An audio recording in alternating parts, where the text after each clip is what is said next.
মুচমুচে বেগুনি রেসিপি দোকানের চেয়ে বেশি ক্রিস্পি কে আমরা বানাবো দোকানের থেকেও বেশি মুচমুচে বেগুনি কিছুক্ষণের তৈরি হবে আর খেতে হবে অসাধারণ। চলুন শুরু করা যাক। আসসালামু আলাইকুম everyone, welcome back to my channel JS. Sumi cooking হাউজে আপনাকে স্বাগত। এখন একটি বেগুন পাতলা গোল বা লম্বা স্লাইস করে কেটে নেব। এই রমাদানে সবার বাসায় বেগুনি বানানো হয়, তবে আমার টিপস ফলো করে বানালে অনেকক্ষণ পর্যন্ত বেগুনি মুচমুচে থাকবে। এখন বেগুনটা পাতলা পাতলা করে স্লাইস করে কেটে নেব। বেগুনটা কাটা শেষ, তো দেখেন বন্ধুরা আমি ঠিক কতটা পাতলা করে বেগুনিটা কেটেছি। এখন একটা মিক্সার জারে বেগুনিগুলো উঠিয়ে নেব। এখন পরিমাণ মতন পানি, 1 টেবিল চামচ লবণ দিয়ে 10 মিনিটের জন্য রেস্টে রেখে দেব। এতে করে এক্সট্রা পানিগুলো বেরিয়ে যাবে। এখন ব্যাটারটা তৈরি করে নেব। 1 কাপ বেসন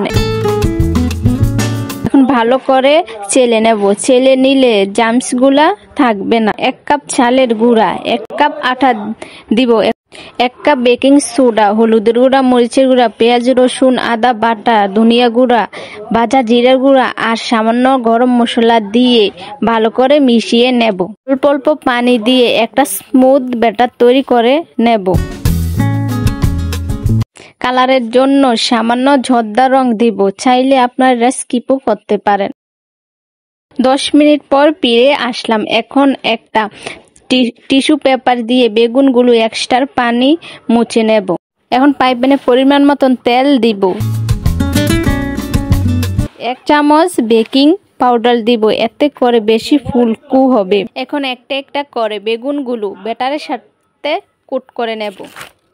তেল গরম হলে বেগুনের টুকরো ব্যাটারে ডুবিয়ে মাঝারি আঁচে এপিট উপিট লালচে করে ভেজে নেব।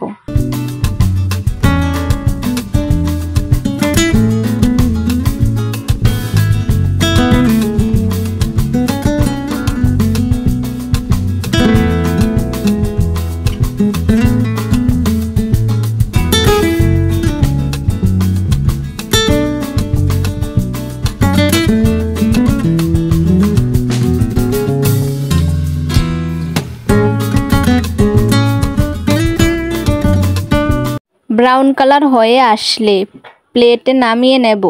কে কোন জায়গা থেকে আমার ভিডিওটা দেখছেন অবশ্যই কমেন্ট করবেন। আপনাদের কমেন্ট পড়তে অনেক ভালো লাগে।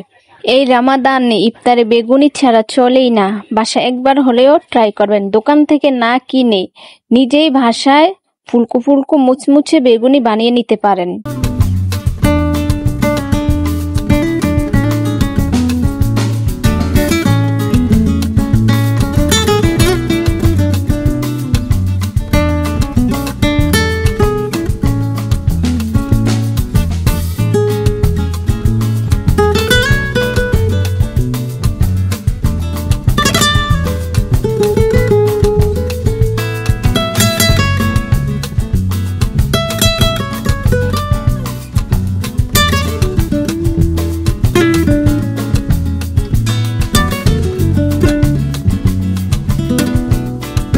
এখন ধনিয়া পাতা দিয়ে বেগুনিগুলো সুন্দর করে সাজিয়ে নিব।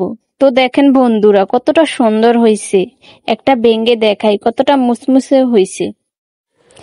যারা আমার চ্যানেলটিকে এখনো সাবস্ক্রাইব করেননি তারা এখনই সাবস্ক্রাইব করে দিবেন। আর যারা আমার চ্যানেলটিকে সাবস্ক্রাইব করে দিয়েছেন তাদেরকে অসংখ্য ধন্যবাদ। আল্লাহ হাফেজ।